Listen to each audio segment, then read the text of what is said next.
President, and gentlemen, ladies of the House,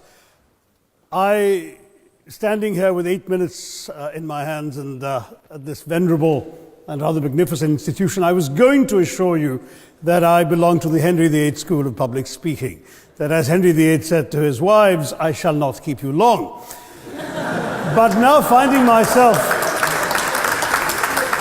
the seventh speaker out of 8 in what must already seem a rather long evening to you, I rather feel like Henry VIII's last wife. I more or less know what's expected of me, but I'm not sure how to do it any differently. Perhaps what I should do is really try and pay attention to the arguments that were advanced by the opposition today. We had, for example, Sir Richard Ottaway challenging the very idea that it could be argued that the economic situation of the colonies was actually worsened by the experience of British colonialism. Well, I stand to offer you the Indian example, Sir Richard. India's share of the world economy when Britain arrived on its shores was 23%. By the time the British left, it was down to below 4%. Why? Simply because India had been governed for the benefit of Britain. Britain's rise for 200 years was financed by its depredations in India. In fact, Britain's industrial revolution was actually premised upon the deindustrialization of India. The handloom weavers, for example, famed across the world, whose products were exported around the world, Britain came right in. There were actually these weavers making fine muslin, light as woven air, it was said. And Britain came right in, smashed their thumbs, broke their looms, imposed tariffs and duties on their cloth and products, and started, of course, taking the raw materials from India and shipping back manufactured cloth, flooding the world's markets with what became the products of the dark and satanic mills of Victorian England. That meant that the weavers in India became beggars, and India went from being a world-famous exporter of finished cloth into an importer, went from having 27% of world trade to less than 2%. Meanwhile, colonialists like Robert Clive bought their rotten boroughs in England on the proceeds of their loot in India, while taking the Hindi word loot into their dictionaries as well as their habits.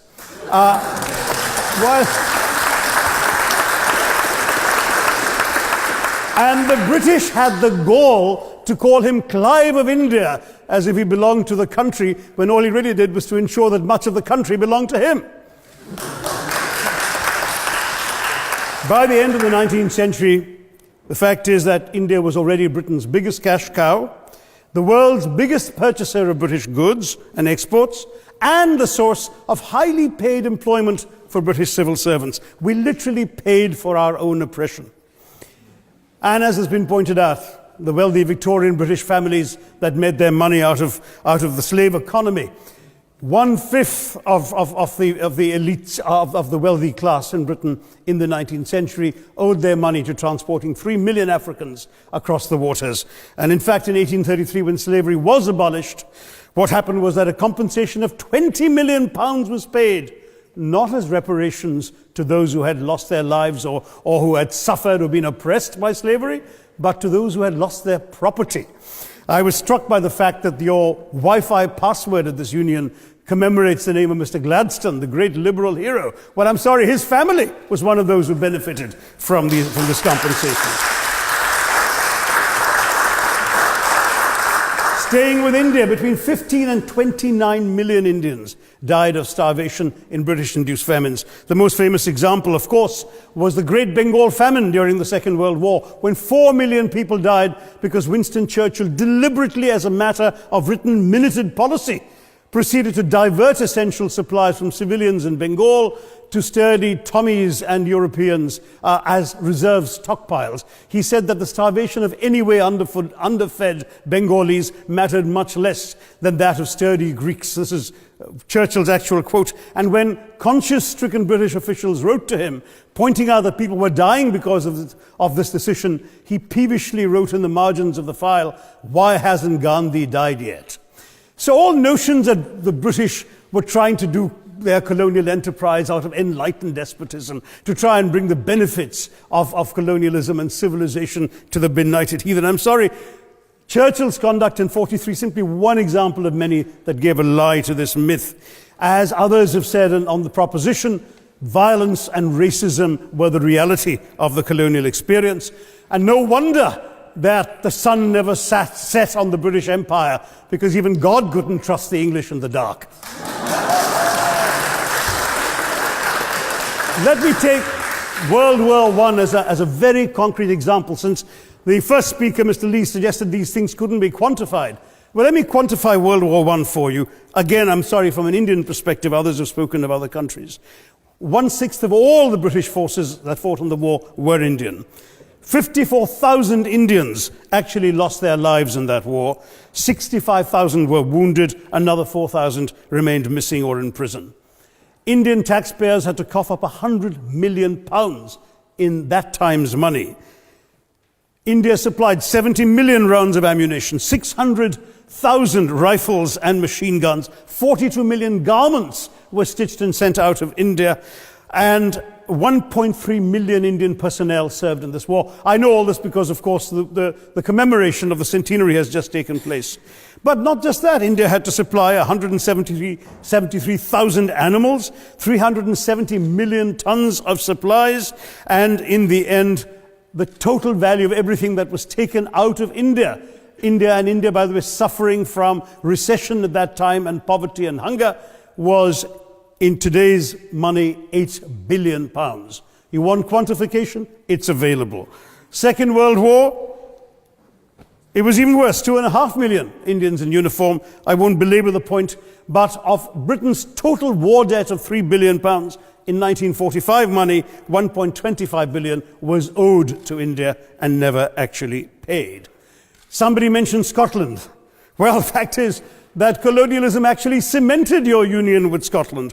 You know, the Scots had actually tried to send colonies out before 1707. They'd all failed, I'm sorry to say.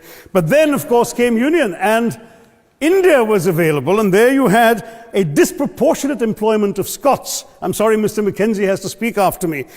Engaged in this colonial enterprise as soldiers, as merchants, as agents, as employees, and the earnings from India is what brought prosperity to Scotland, even pulled Scotland out of poverty. Now that India is no longer there, no wonder the bonds are loosening.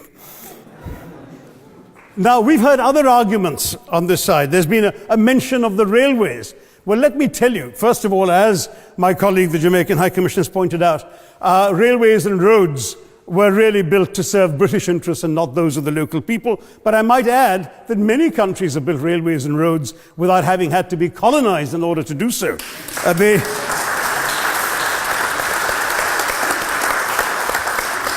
They were designed to carry raw materials from the hinterland into the ports to be shipped to Britain. And the fact is that the Indian or Jamaican or other colonial public, their needs were incidental. Transportation, there was no attempt made to match supply to demand for mass transport, none whatsoever.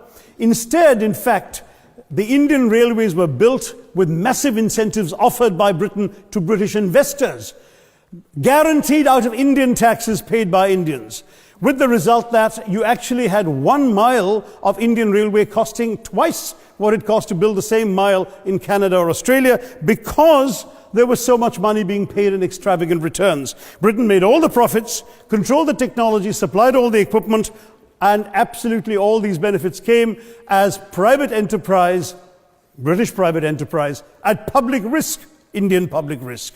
That was the railways as an accomplishment. We're hearing about aid. I think it was again Sir Richard Ottaway who mentioned British aid to India. Well, let me just point out that British aid to India is about 0.4% of India's GDP. The government of India actually spends more on fertilizer subsidies, which might be an appropriate metaphor for that argument. If I may point out as well,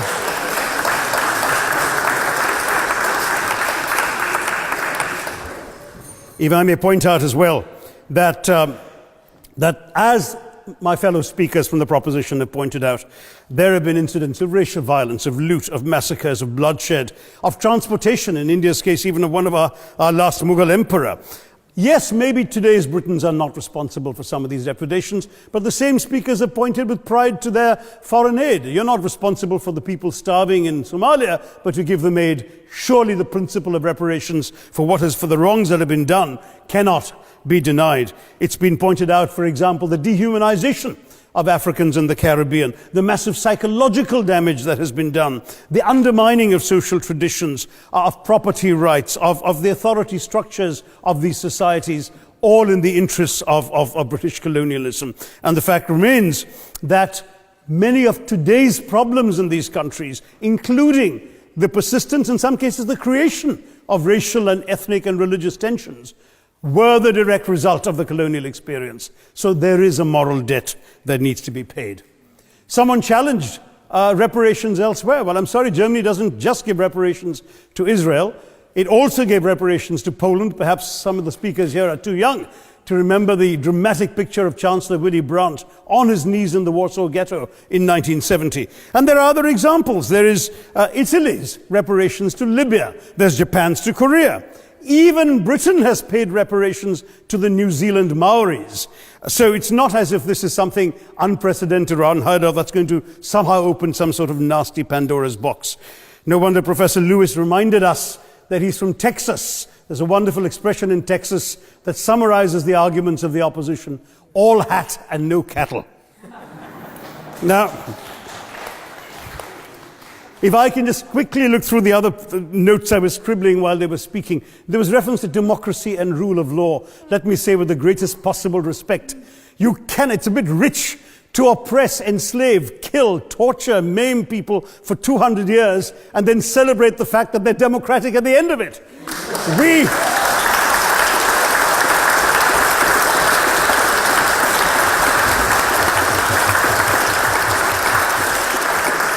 We were denied democracy, sir. We had to snatch it, seize it from you. With the greatest reluctance, it was conceded in India's case after 150 years of British rule, and that too with limited franchise. Yes, indeed, ma'am. The opposition spoke quite highly of Greek and Athenian democracy on which the West should pride itself, and spoke of liberty and equality in that same name. The Athenian democracy was only functioning because of the slave society on which it was built. That's the nature of colonisation.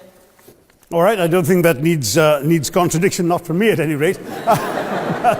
But if I may just point out, I think the argument made by a couple of the speakers, the first speaker, Mr. Lee in particular, conceded all the evil atrocities of colonialism, but essentially suggested that reparations won't really help. They won't help the right people. They'll be used as a propaganda tool. They'll embolden people like Mr. Mugabe. It's always nice how in the old days, I'm sorry to say that the people of the Caribbean used to frighten their children into behaving and sleeping by saying Sir Francis Drake would come after them. That was a legacy of that. Now it's Mugabe will be there. So this is the new sort of Sir Francis Drake of our times.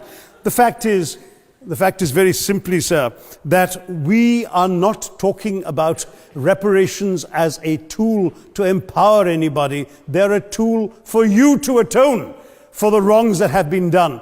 And I am quite prepared to accept the proposition that you can't put a monetary sum on the kinds of horrors people have suffered. Certainly no amount of money can expiate the loss of a loved one, as somebody pointed out there. You're not going to be able to figure out an exact amount. But the principle is what matters. The fact is that to speak blithely of sacrifices on both sides, as an analogy was used here, a burglar comes into your house, ransacks the place, stubs his toe, and you say, well, there was a sacrifice on both sides. That, I'm sorry to say, is not an acceptable argument. The truth is that we are not arguing specifically that vast sums of money need to be paid. The proposition before this House is the principle of owing reparations, not the fine points of how much is owed, to whom it should be paid. The question is there a debt? Does Britain owe reparations? As far as I'm concerned, the ability to acknowledge a wrong that has been done, to simply say sorry, will go a far, far, far longer way than some percentage of GDP in the form of aid. What is required, it seems to me, is accepting the principle that reparations are owed. Personally, I'd be quite happy if it was £1 a year for the next 200 years after the last 200 years of Britain and India. Thank you very much, Madam President.